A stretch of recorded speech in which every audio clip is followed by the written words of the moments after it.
the higher the TRT dose, the lower the libido? What the fuck? You'll see this in the Nootropics subreddit and the TRT subreddit pretty frequently, where people raise their dose or they were just put on a 200 milligram a week testosterone cypionate kind of run-of-the-mill protocol that the clinics like to prescribe, and they end up with no libido or they tank significantly. And by the way, alongside that goes erection quality. And you'd have to be blind or just in complete denial to think that this doesn't happen or to not agree that this does happen, right? Because it's all over the forums. But why does it happen? I'm going to get to exactly why high doses of TRT may ruin your libido and how to resolve it and stay on high doses, or how to change the protocol to fix it.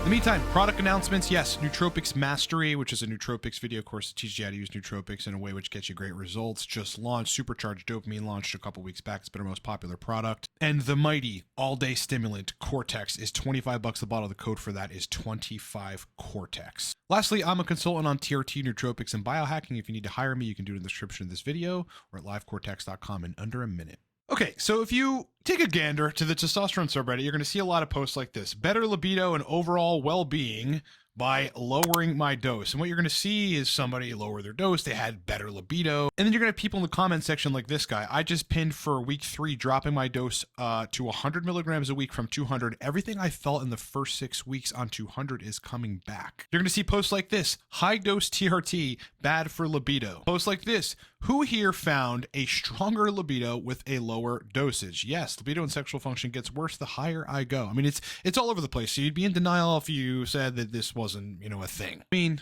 what the heck, bro? Honestly, Jesus Christ, what the hell? This is the answer in short. The answer in short is estradiol or estrogen. Look, I mean, depending on how much you're aromatizing, you go up to 180, 200, 210 milligrams a week of testosterone. Even if you're injecting somewhat frequently, the estradiol is more than likely going to go to the top of the range or slightly over or even significantly over the range. Now, that's fine because you have aromatase inhibitors for that, right? Arimidex, exemestane, and you can dose them and get the estradiol in range. However, with AIs like the high-dose TRT plus an AI strategy, they're so potent, and especially Arimidex or anastrozole, that the estradiol lowers post-dosing within a couple hours, and then for the subsequent 48 hours, it continues to lower in a way that's kind of rapid. So even if you then get it in your target range of 20 to 35 picograms per milliliter, it's like, what did it actually do? It dropped down to 20, and then it, past 48 hours on that third day, it starts to rise back up again.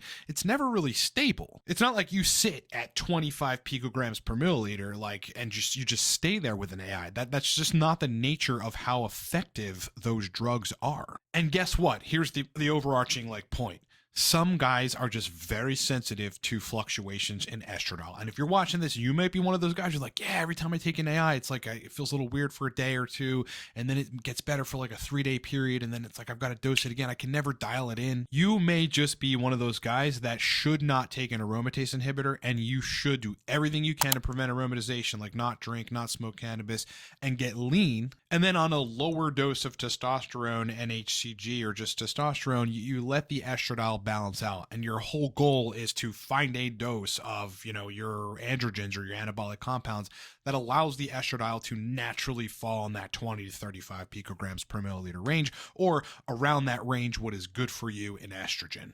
I can tell you this. So I went on pretty extremely anabolic doses of I think my highest was 230 milligrams a week. Now, look, that's not a full-on cycle or anything, but it was, I built some significant muscle. Like, I was stronger at the gym. I definitely felt it. But, using an aromatase inhibitor to get that estradiol in range, and again, my range is really 20 to 30. It's like I feel best there. 25 is honestly the perfect number. Was certainly more difficult, right? You dose the AI within 48 hours, the estradiol drops. I mean, libido is a little kind of fluctuating even in that period, right? It's not stable. Then you get in your sweet spot range and it stabilizes for a little, but again, then you have the half-life of Arimidex in that case, which is 48 to 60 hours, call it. Then you got kind of a rebound in estradiol, effectively an anastrozole withdrawal is what that really is. E2 starts creeping back up. It's like, then you take another AI, but guess what? Then it could drop it even further below the range that you're comfortable with if you don't have the dose correct. Anyway, that's just a whole rigmarole. You know, I was able to do it. I actually did a video on how to dial in a Nastrozole if you're interested in that. If you feel like you're one of those guys that can take a Nastrozole, because some people can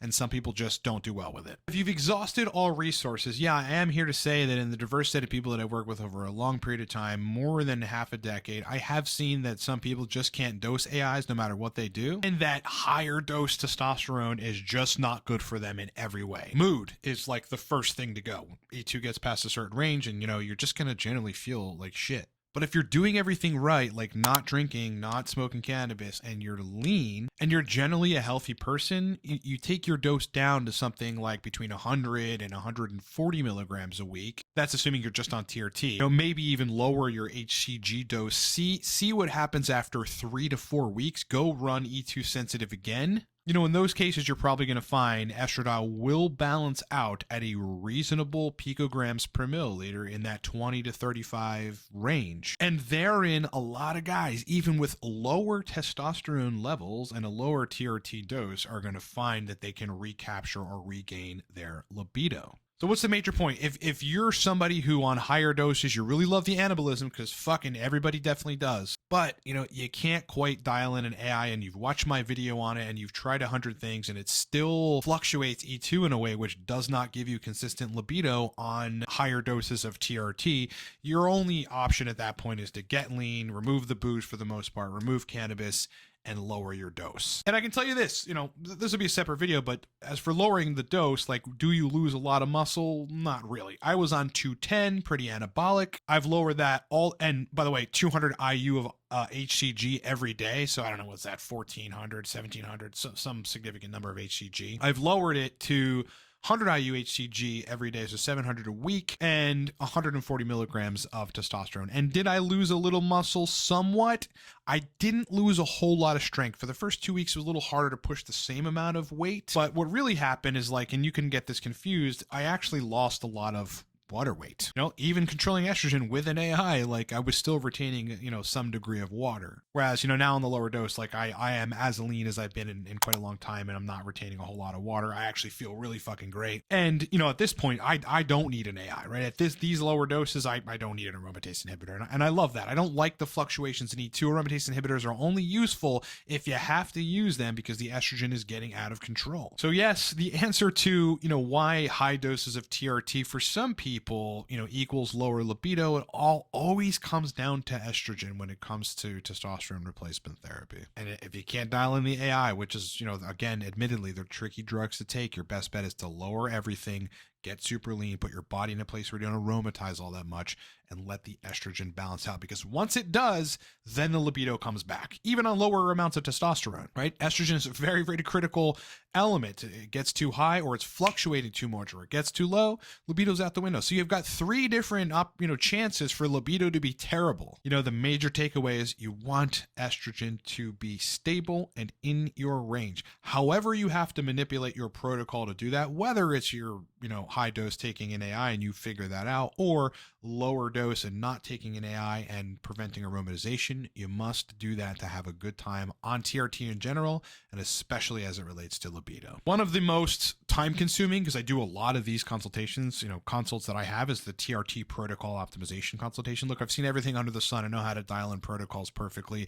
There is such a thing as a perfect TRT protocol. If you're struggling with it, you can hire me at livecortex.com and we'll get it squared away. And as I said in the beginning, supercharged dopamine speed course, holy grail of dopamine hacking protocols that I haven't really talked about in length, especially with all the chemicals combined on the channel. If you need to fix dopamine, get the supercharged dopamine speed course. If you just want to like optimize dopamine and be like a killer of an individual, go get that course. Nootropics Mastery just launched, over the weekend. Extremely powerful video course for teaching you how to use nootropics to get you good results, but also 30 plus proven time tested stacks. Get it in the description of this video. And again, the Cortex stack is still $25 a bottle. The code for that is 25 Cortex. I mean, all day energy, now cheaper. Go do it at livecortex.com or down the description of this video. You're going to love that stack. All right, buckos. It's been a pleasure hanging out with you. Hope you have a great day. I'll talk to you in the next one.